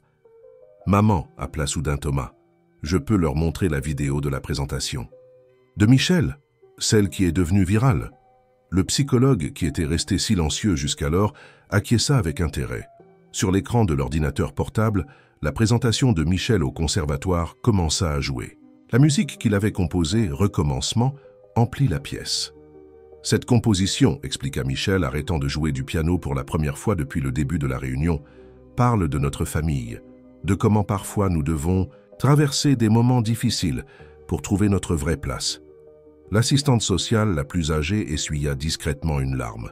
« Et ce n'est pas tout, » continua Thomas enthousiaste. « Regardez !» Il ouvrit une page sur Internet montrant que son projet d'énergie solaire, développé en partenariat avec Lucas, avait été sélectionné pour un important prix d'innovation juvénile. « Madame veut voir mes autres dessins ?» proposa timidement Lucas à la représentante du ministère public. « J'en ai sur comment nous pouvons utiliser l'énergie solaire pour aider les personnes qui n'ont pas d'électricité comme nous avons. » Marine sentit son cœur se gonfler de fierté. Ses enfants, qui avaient affronté tant de difficultés, ne montraient ni amertume ni ressentiment, seulement un désir sincère d'utiliser leurs dons pour aider les autres. Le psychologue fit quelques annotations sur son bloc-notes avant de s'adresser à ses collègues. « Je pense que nous avons vu suffisamment ici. » Gabriel et Marine échangèrent des regards inquiets, mais le sourire doux du professionnel les rassura. « En 20 ans de carrière, continua-t-il, je n'ai jamais vu des enfants aussi bien adaptés et intellectuellement stimulés. Madame Dubois, ou devrais-je dire future Madame Moreau, félicitations, vous êtes un exemple de résilience et de dévouement maternel. » Les enfants coururent embrasser leur mère, tandis que Gabriel les enveloppait tous dans ses bras. La docteure Hélène souriait, satisfaite, organisant ses notes sur le projet qui, elle le savait, changerait non seulement l'avenir de l'énergie durable, mais aussi la vie d'innombrables familles. À l'extérieur du bâtiment, Richard recevait un appel. La tentative de remettre en question la garde des enfants avait complètement échoué. Son plan, au lieu de séparer la famille, n'avait servi qu'à la renforcer davantage. La salle de réunion principale du groupe Moreau était bondée ce matin-là. Ce n'était pas une réunion ordinaire du conseil. Tous les principaux actionnaires avaient été convoqués. Le brouhaha des conversations cessa quand Gabriel entra, accompagné par Marine et, à la surprise générale, les 3 enfants, tous habillés formellement. Richard était déjà à sa place, son visage un masque de fausse sérénité. À ses côtés, Dr Mercier semblait mal à l'aise, fouillant nerveusement dans son dossier de documents. « Mesdames et messieurs, » commença Gabriel, sa voix claire et ferme, « j'ai convoqué cette réunion extraordinaire pour présenter non seulement l'avenir du groupe Moreau, mais aussi pour révéler certaines vérités qui doivent être mises en lumière. » Il fit un signe et Thomas se leva, marchant jusqu'à l'écran. Avec une aisance surprenante pour son âge, le garçon commença à présenter le projet d'énergie solaire qu'il avait développé avec Lucas. « Voici le système Helios », expliqua Tom, tandis que des graphiques et des diagrammes complexes apparaissaient à l'écran.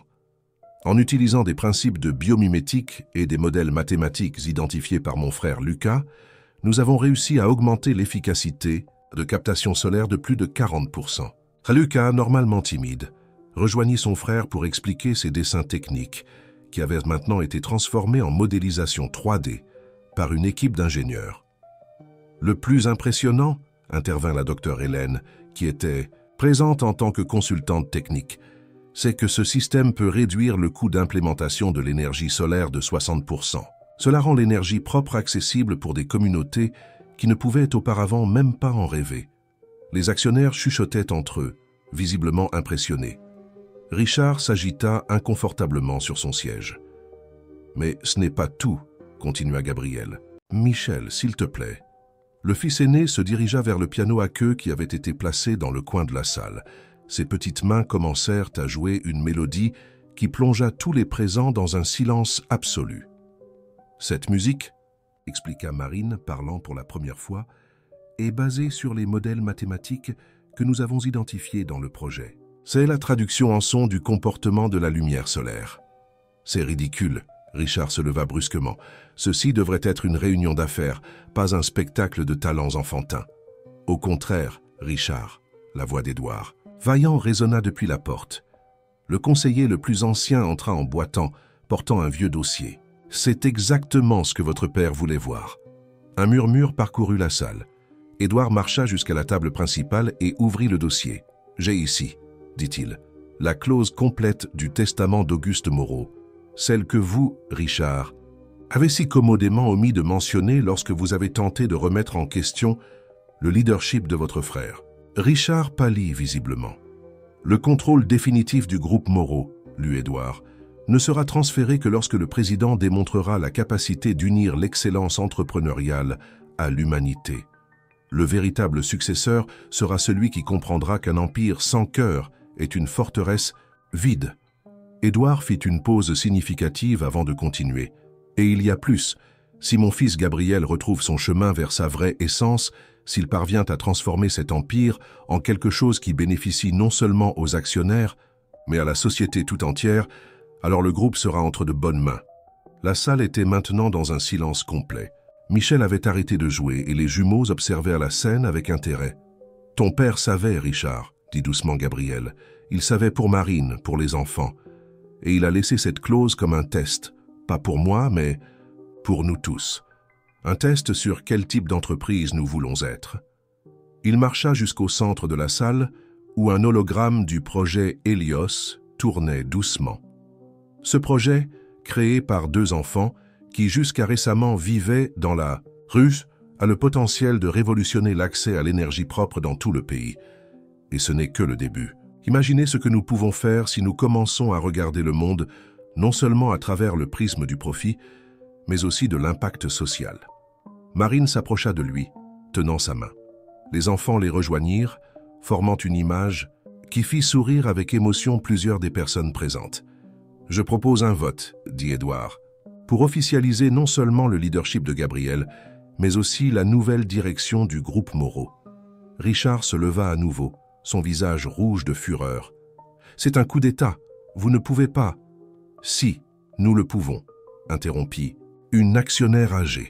« Et savez-vous pourquoi, Richard ? Parce que pour la première fois depuis des années, je vois le véritable esprit des Moreau dans cette salle. Non pas dans votre ambition vide, mais dans le courage de cette famille à faire ce qui est juste. » Le vote fut presque unanime. Quand le dernier vote fut comptabilisé, Michel retourna spontanément au piano, jouant les premiers accords de recommencement. Lucas prit son bloc à dessin et commença à esquisser le moment, tandis que Thomas expliquait avec animation à quelques actionnaires plus de détails techniques du projet. Gabriel regarda Marine, ses yeux brillants d'émotion. « Nous avons réussi, » murmura-t-il. « Non, » corrigea-t-elle doucement, « nous avons juste commencé. » La nouvelle de la transformation du groupe Moreau domina les manchettes économiques pendant des semaines. Empire d'affaires révolutionne le marché de l'énergie durable, prodiges enfantins mènent l'innovation verte, groupe Moreau annonce un fonds milliardaire pour des projets sociaux. Chaque jour apportait un nouvel angle de l'histoire qui captivait l'imagination du public. Marine marchait dans les couloirs de la Sorbonne, désormais non plus seulement comme étudiante en master, mais aussi comme coordinatrice du tout nouveau Institut Moreau d'innovation sociale. Son projet de recherche, unissant l'économie comportementale au développement durable, était devenu une référence dans les milieux académiques. « Professeur Marine », une étudiante l'appela dans le couloir, « j'ai vu votre famille dans l'émission de dimanche. C'était incroyable comment Michel a réussi à expliquer des concepts de physique quantique à travers la musique. » Marine sourit, se rappelant la présentation spéciale que ses fils avaient faite dans l'émission, la plus regardée du pays. Michel avait créé une symphonie basée sur le mouvement des particules, tandis que Thomas et Lucas expliquaient comment cela se rapportait à leur système d'énergie solaire. Dans son bureau, elle trouva un bouquet de fleurs jaunes, les préférées, de sa mère. La carte, écrite dans l'élégante écriture de Gabriel, disait simplement « 5 mois, ça semble toute une vie. Je t'aime. » Elle ressentait aussi cela, comme si toute sa vie antérieure n'avait été qu'un prélude à ce qu'il vivait maintenant.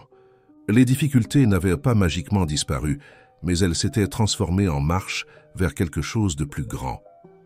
Son téléphone vibra avec un message de Thomas. « Maman, j'ai besoin de ton aide pour quelque chose d'important. » Était jointe une photo du nouveau projet sur lequel lui et Lucas travaillaient, un système de purification d'eau utilisant l'énergie solaire. Au conservatoire, Michel se préparait pour sa première composition avec un orchestre complet.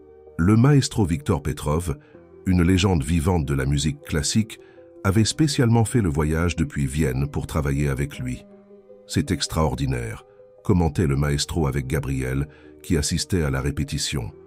Il ne comprend pas seulement la musique, il comprend les mathématiques derrière elle, la physique du son, l'émotion de l'harmonie. En 40 ans de carrière, je n'ai jamais rien vu de pareil. Gabriel observait son fils diriger l'orchestre avec une confiance sereine. La musique qui en résultait était à la fois complexe et accessible, tout comme le projet des jumeaux. Richard n'était plus, apparu à l'entreprise depuis la réunion du conseil. Des sources disaient qu'il était en Europe, supposément en train de restructurer sa vie. La dernière tentative de contester le testament avait été retirée par ses propres avocats. Le baron, Dr Mercier étonnamment, avait demandé à rester dans l'entreprise, se consacrant maintenant à la partie juridique des projets sociaux. « Votre père serait fier, dit-il à Gabriel un après-midi. Pas pour le succès entrepreneurial, mais parce que vous avez trouvé votre propre chemin. » Dans la suite de l'hôtel Millennium Palace, maintenant transformé en espace d'innovation sociale, une nouvelle réunion était en cours. Des représentants de communautés défavorisées présentaient leurs besoins énergétiques, tandis que l'équipe technique, dirigée par les jumeaux, proposait des solutions. « Voyez, expliquait Lucas, ces dessins maintenant numérisés en e-santé hologramme interactif. Nous pouvons adapter le système Helio pour chaque région spécifique. En Amazonie, par exemple, nous considérons la densité de la forêt et le régime des pluies. » Thomas complétait avec des données techniques précises, tandis que Michel, qui était arrivé de la répétition, improvisait au piano des mélodies, qui traduisaient chaque concept en musique.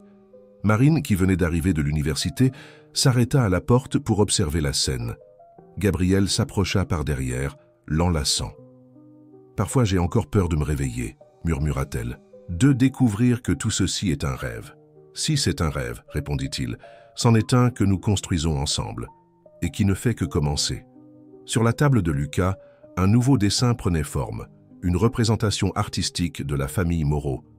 Ce n'était pas juste un portrait, mais une vision du futur.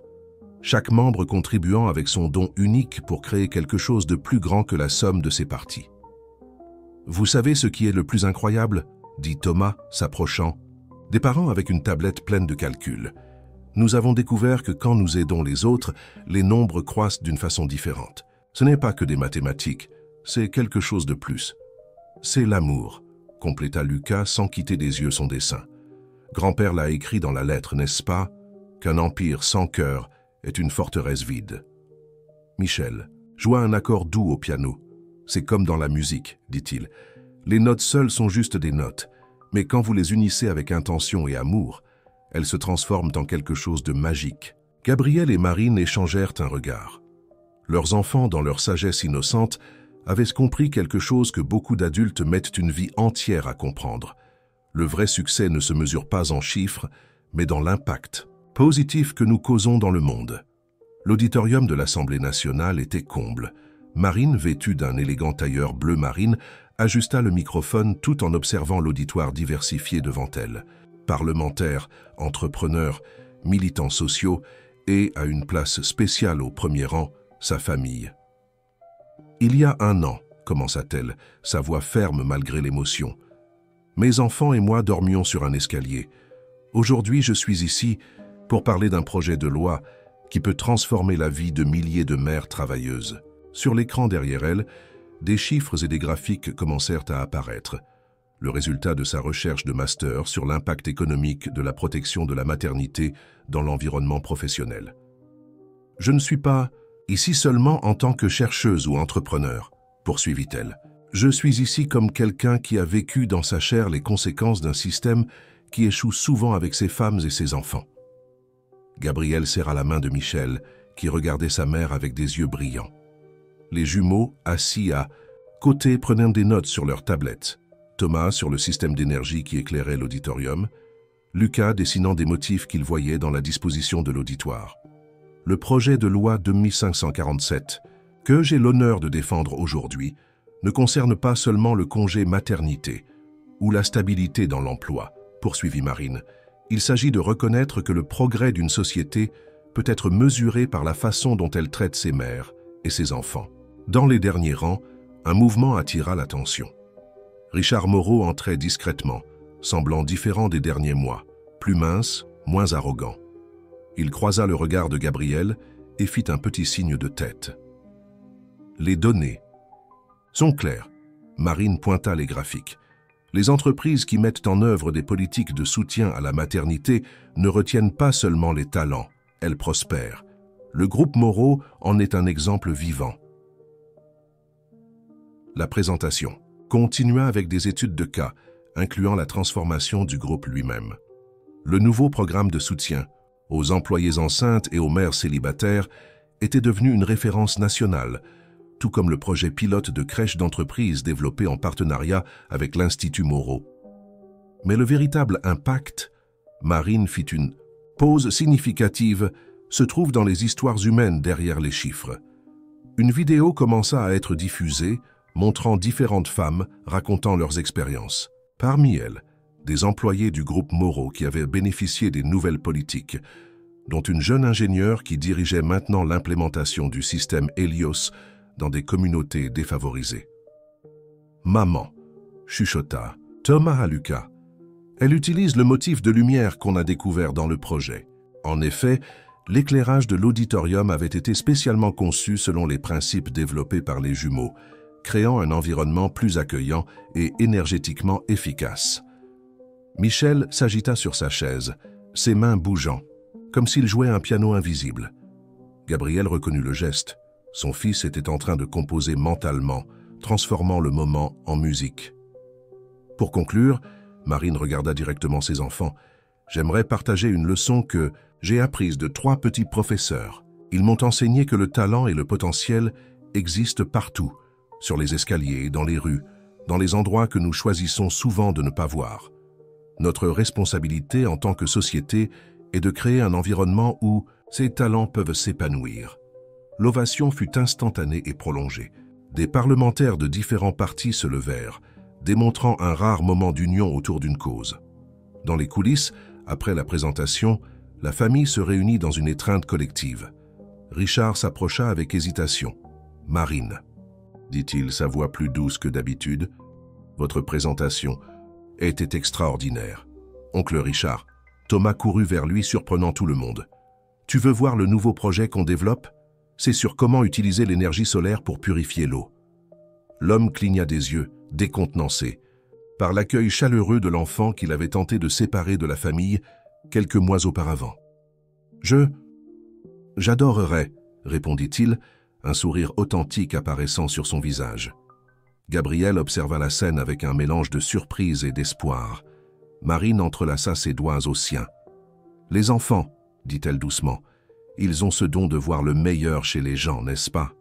Lucas, qui était resté silencieux jusque-là, montra son plus récent dessin, une représentation abstraite de la famille Moreau, incluant Richard à ses bordures, comme une couleur tentant de s'harmoniser avec l'ensemble. « C'est comme dans le système Helios, » expliqua-t-il avec sa sagesse particulière. « Parfois, la lumière doit trouver le bon angle pour être utilisée. » Michel s'assit au piano du hall et commença à jouer une nouvelle composition, quelque chose qui capturait parfaitement le moment de réconciliation et de renouveau qu'il vivait. Le projet de loi, commenta un conseiller parlementaire, qui passait, devrait être approuvé à l'unanimité. Votre histoire, la transformation du groupe Moreau. C'est exactement le type d'exemple dont nous avions besoin. Marine sourit observant ses enfants, Michel au piano, les jumeaux expliquant avec animation leur projet à Richard, qui les écoutait avec un intérêt sincère. Gabriel à ses côtés, enfin en paix avec son rôle de leader d'un nouveau type d'empire, bâti sur des fondations d'humanité et de but. « Tu sais, » dit-elle à Gabriel, « je crois que j'ai enfin compris ce que ton père voulait dire dans sa lettre, à propos du véritable héritage. » « Et qu'est-ce que c'est » demanda-t-il, bien qu'ils connaissent déjà la réponse. C'est ceci. Elle fit un geste vers la scène devant elle. Pas le pouvoir ou l'argent, mais la capacité de transformer des vies, de créer quelque chose qui continue de grandir et de bénéficier à d'autres bien après nous. La première communauté entièrement alimentée par le système Hélios fut inaugurée dans un petit village au cœur de la Bretagne. Le soleil breton, autrefois simplement un élément du paysage, alimentait désormais non seulement les maisons, mais aussi l'école, le centre médical et un centre culturel récemment construit. Les jumeaux, maintenant âgés de 5 ans, supervisaient personnellement l'installation, expliquant les détails techniques à une équipe d'ingénieurs fascinés. Lucas avait développé un nouvel ensemble de dessins adaptant le système spécifiquement aux conditions climatiques de la région. « Voyez », expliquait Thomas, pointant vers un panneau spécialement conçu, « ici, la lumière danse différemment, à cause de l'humidité. Alors nous avons fait des ajustements dans l'angle de captation. » Marine, qui coordonnait le projet social à travers l'Institut Moreau, observait ses fils avec fierté. À ses côtés, une leader communautaire, locale essuyait des larmes d'émotion. « Madame Marine, dit la femme, vous n'imaginez pas ce que cela signifie pour nous. Nos enfants peuvent de maintenant étudier le soir. Le centre médical peut garder les médicaments réfrigérés. » À l'école. De la communauté, Michel avait découvert quelque chose d'extraordinaire. Plusieurs enfants locaux avec des talents musicaux exceptionnels. Assis devant un piano donné par l'Institut, il enseignait la théorie musicale d'une façon unique, reliant les notes aux motifs de la nature environnante. « C'est comme le chant des oiseaux », expliquait-il à ses jeunes élèves. « Chacun a son rythme, sa mélodie. Ensemble, ils font une symphonie. » Gabriel arriva en hélicoptère en fin d'après-midi, amenant une surprise, Richard. Son frère avait passé les derniers mois dans un processus profond de transformation personnelle et demandait maintenant à participer aux projets sociaux du groupe. « Les enfants m'ont appris quelque chose d'important », confia Richard, tandis qu'il marchait dans le village. « Que le vrai pouvoir n'est pas une question de contrôle, c'est une question d'impact positif. » La nuit tomba sur la communauté, mais pour la première fois, les ténèbres n'apportèrent pas l'obscurité. Les lumières alimentées par le système, Hélios créait une atmosphère accueillante, où les habitants se réunissaient pour célébrer. Dans le centre culturel, Michel et ses nouveaux élèves présentaient une composition spéciale, une fusion de musique classique avec des rythmes Bretons. Les jumeaux avaient créé un système d'éclairage qui répondait aux notes musicales, transformant l'espace en une expérience multisensorielle. « C'est incroyable », commenta la docteure Hélène, qui était présente pour documenter le projet. Ils n'ont pas seulement créé une technologie durable, ils ont créé une forme totalement nouvelle d'intégration entre science et communauté. Marine et Gabriel observaient tout, main dans la main. Leurs enfants, qui un jour n'avaient pas d'endroit où dormir, aidèrent maintenant à éclairer le chemin pour d'autres. L'Empire Moreau, autrefois symbole de pouvoir froid et calculateur, se transformait en une force de changement positif. « Vous savez ce qui est le plus spécial ?» dit Lucas, s'approchant des parents avec son bloc de dessin. « Chaque endroit a sa propre lumière, sa propre musique. Nous ne donnons pas seulement de l'énergie aux gens, nous les aidons à trouver leur propre lumière. » Thomas acquiesça, animé. « Et le meilleur, c'est que chaque communauté peut adapter le système à sa façon. C'est comme si nous plantions des graines qui pousseront différemment à chaque endroit. » Michel, qui avait terminé sa présentation, rejoignit la famille. « Les enfants ici ont de la musique en eux, comme moi. Ils avaient juste besoin d'une chance de la laisser sortir. » Richard, qui écoutait la conversation, commenta avec une humilité nouvellement découverte. « Vous trois m'avez appris plus sur le vrai leadership que toutes les écoles de commerce que j'ai fréquentées. » Une petite fille locale s'approcha, timidement, offrant à Lucas un dessin qu'elle avait fait, son interprétation du système Hélios, mêlé d'éléments de la campagne bretonne. Le petit Moreau sourit, reconnaissant dans le trait enfantin la même passion qui l'animait. « Vous, voyez, dit-il à ses parents, la lumière est partout.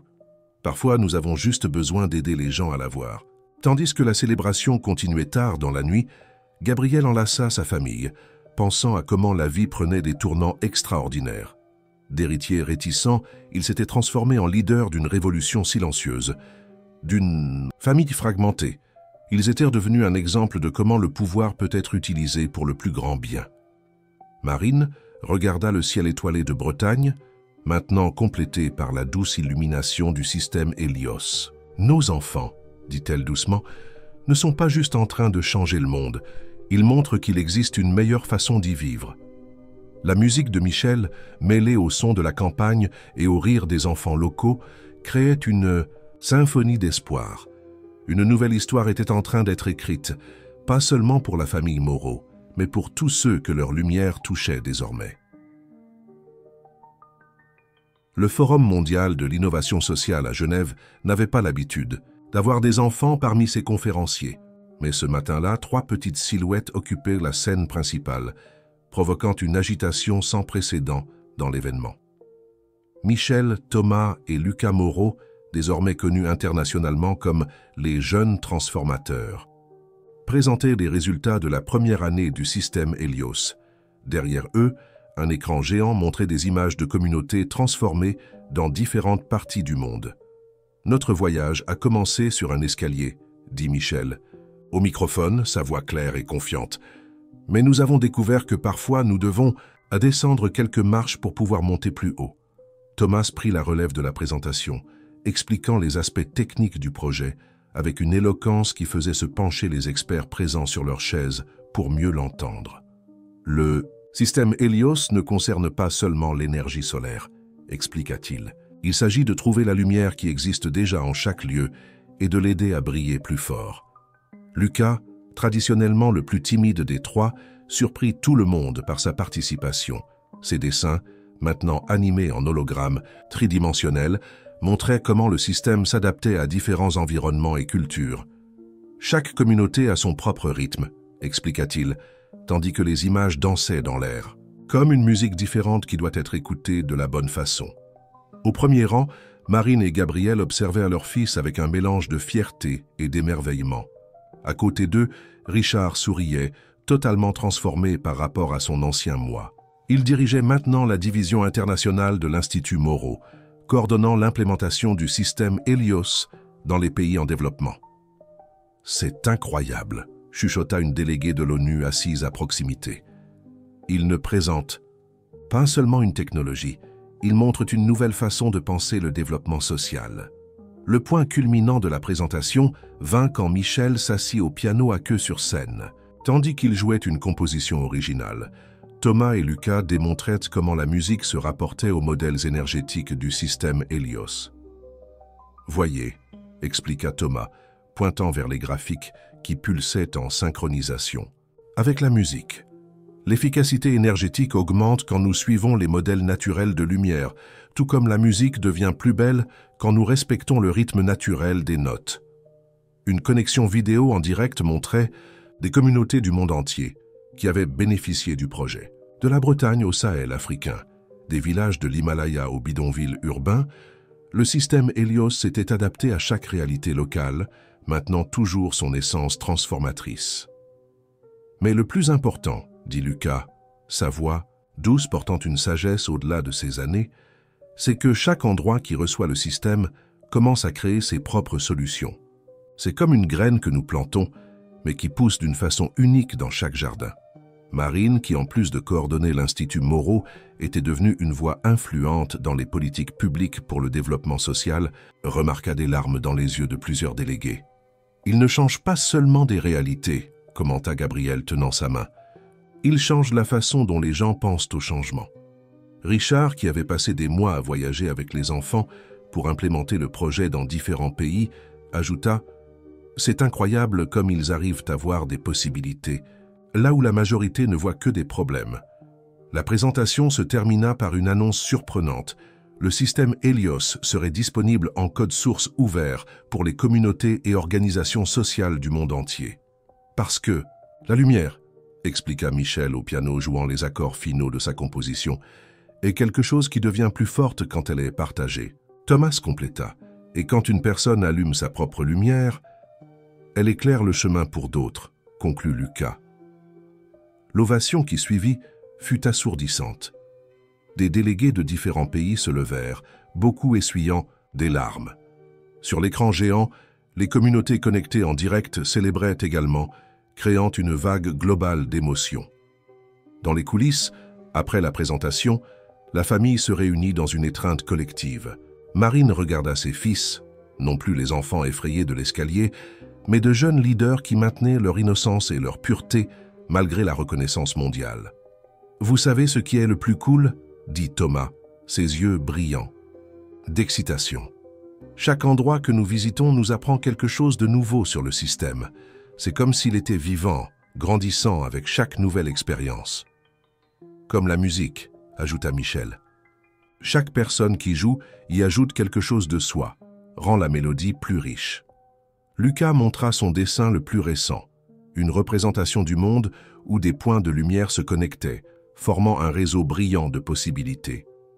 Et ceci, dit-il doucement, n'est que le début. Gabriel observa le dessin de son fils pensant à combien son père serait fier. L'Empire Moreau n'avait pas seulement survécu à la transformation. Il était devenu quelque chose de bien plus grand et significatif que quiconque aurait pu imaginer. La salle Pleyel était complètement remplie pour cette soirée spéciale. Sur scène, l'orchestre philharmonique se préparait pour une représentation unique, la première mondiale de Lumière de demain, une composition de Michel Moreau en collaboration avec de jeunes talents découverts dans les communautés bénéficiant du système Helios. Dans les loges, autorités et chefs d'entreprise se mêlaient aux habitants des communautés bénéficiaires, créant une mosaïque sociale rarement vue lors d'événements de cette envergure. Marine, élégante dans une robe bleue, observait les derniers préparatifs aux côtés de Gabriel.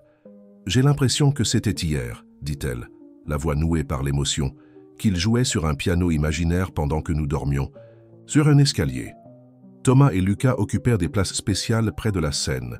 Ils avaient créé un éclairage particulier pour le concert, utilisant les principes du système Helios pour créer une expérience immersive qui réagissait à la musique. « C'est comme si la lumière chantait avec nous », expliqua Lucas à une journaliste qui l'interviewait avant le début du spectacle. Ces dessins, maintenant transformés en projections artistiques, décoraient le plafond de la salle. « Et chaque note a sa propre énergie », compléta Thomas, montrant sur sa tablette comment l'éclairage s'ajustait automatiquement aux fréquences musicales. « C'est la mathématique de la beauté. » Richard, assis avec la famille, tenait une enveloppe cachetée. « C'est le rapport final de l'audit international, » dit-il en souriant. Le système Helios a dépassé toutes les attentes. Il bénéficie déjà à plus d'1 million de personnes dans 15 pays. Le brouhaha du public cessa quand Michel monta sur scène. À 5 ans, il était probablement le plus jeune chef d'orchestre à se produire sur cette scène historique. Mais sa présence avait une autorité naturelle qui faisait oublier à tous son âge. L'orchestre était unique. Outre les musiciens professionnels, il comprenait des enfants et des jeunes, des communautés soutenues par le projet. Certains avaient appris la musique grâce au programme culturel de l'Institut Moreau, d'autres étaient des talents naturels découverts lors des implémentations du système Helios. « Chacun d'entre vous, » dit Michel au microphone, sa voix, claire résonnant dans la salle, porte une lumière spéciale. Cette musique raconte comment ces lumières se rencontrent et créent quelque chose de plus grand. Les premiers accords commencèrent doucement, comme un lever de soleil. Les lumières, projetées par les jumeaux, dansaient dans la salle, créant une atmosphère magique. Progressivement, la musique s'amplifia, incorporant des éléments des différentes cultures représentées sur scène. Marine reconnut des passages qui rappelèrent leur vie sur l'escalier, des notes qui parlèrent d'espoir au milieu de l'obscurité. Gabriel identifia des moments qui racontaient l'histoire de sa transformation personnelle, d'héritier réticent à leader humanitaire. Richard, ému, entendit dans la musique des échos de son propre parcours de rédemption. Les jumeaux, concentrés sur leur commande d'éclairage, souriaient en reconnaissant comment leur frère avait traduit des principes scientifiques en harmonie musicale. Au point culminant de la représentation, un chœur d'enfants rejoignit l'orchestre. C'étaient des voix de différentes parties du monde, connectées par vidéoconférence, leurs images projetées sur des écrans translucides qui flottaient au-dessus de la scène. « C'est comme le système Helios », chuchota Lucas à Thomas. « Chacun brille à sa façon, mais ensemble nous créons une lumière plus grande. La musique atteignit son apogée dans une explosion de lumière et de son qui fit retenir son souffle au public. Les voix des enfants, les instruments de l'orchestre et les lumières dansantes s'unirent dans une célébration des possibilités. Quand la dernière note résonna, il y eut un moment de silence révérencieux avant que la salle n'explose en applaudissements. Des gens pleuraient ouvertement, enlaçant des inconnus à leur côté. Les barrières sociales, culturelles et économiques semblaient s'être dissoutes dans la musique. Michel invita ses frères sur scène.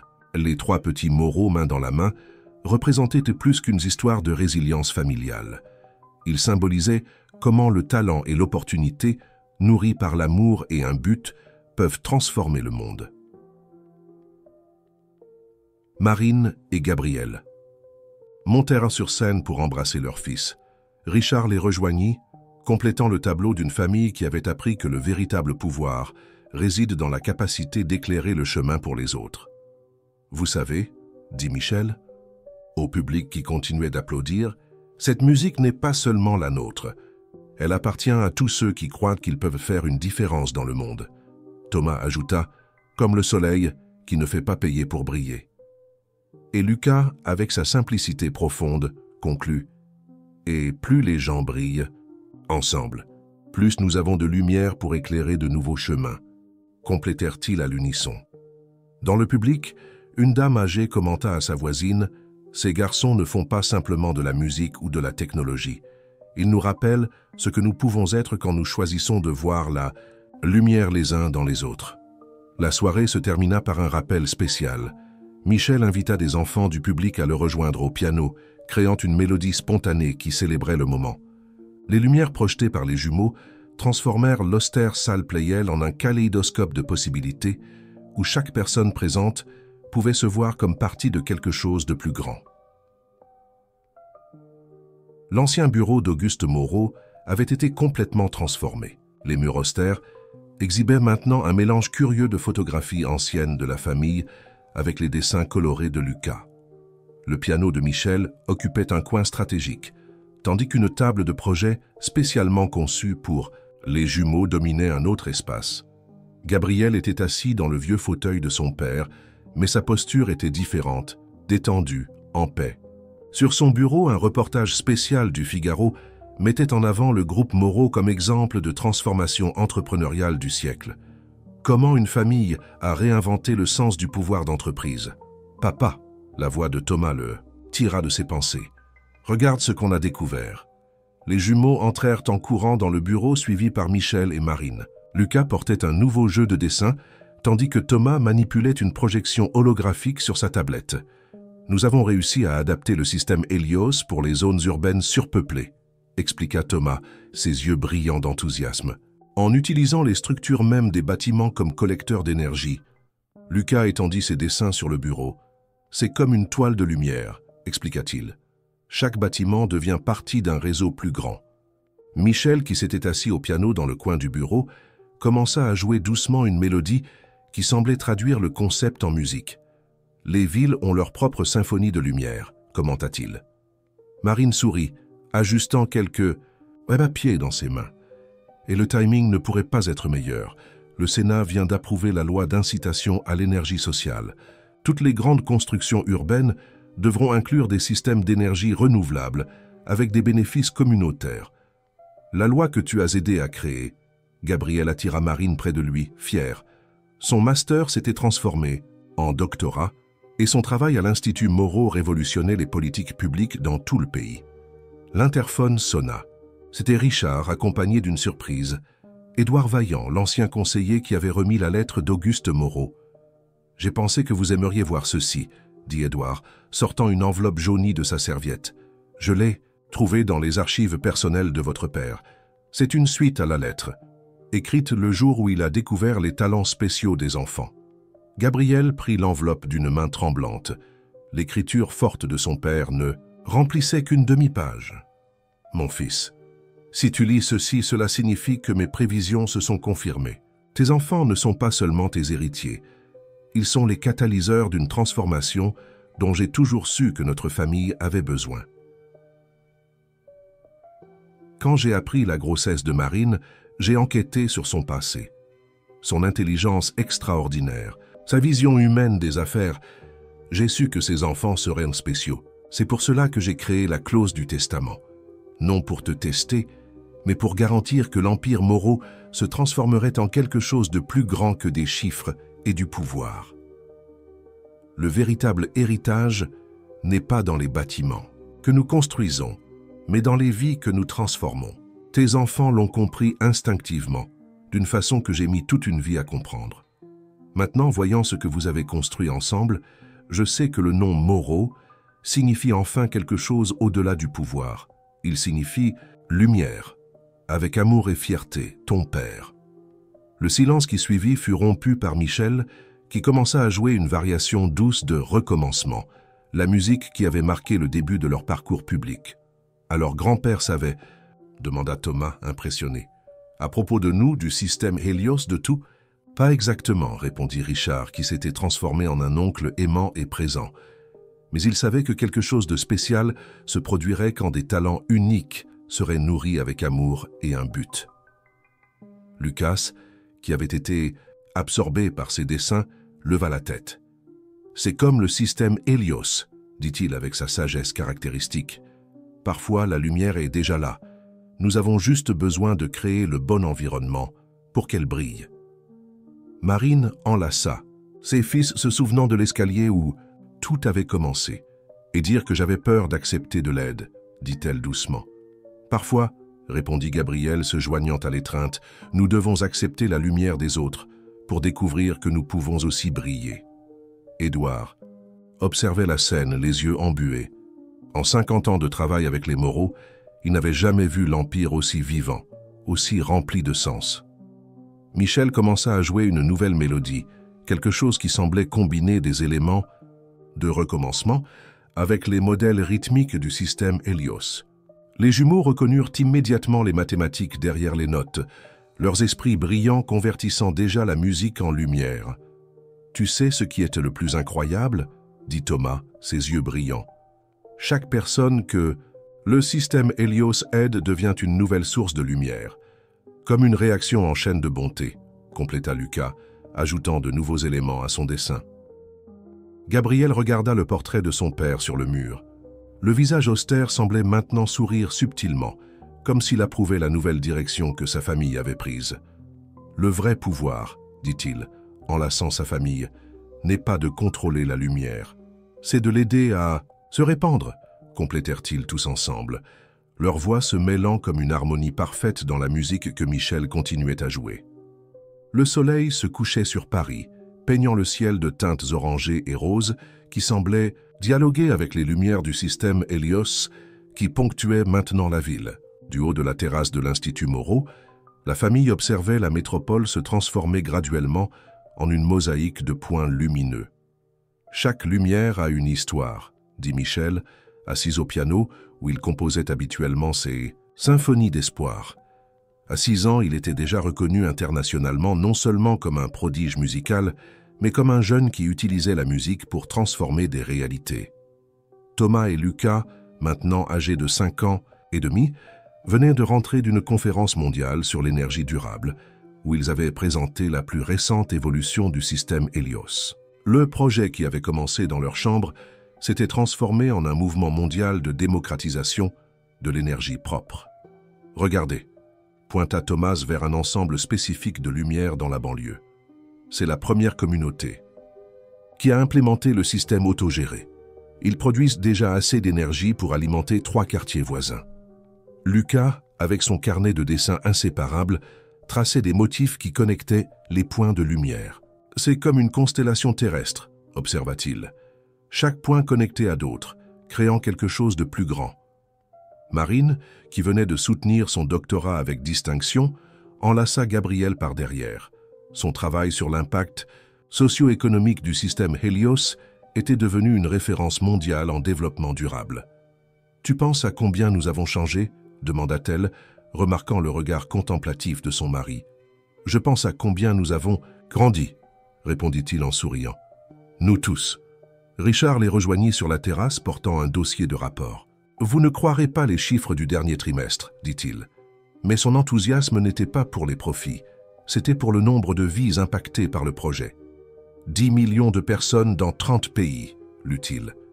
Et ce n'est que le début. L'Institut Moreau était devenu un centre mondial d'innovation sociale. Chaque jour, de nouveaux projets naissaient de la synergie entre technologie durable et développement humain. L'empire qu'Auguste Moreau avait construit n'avait pas diminué.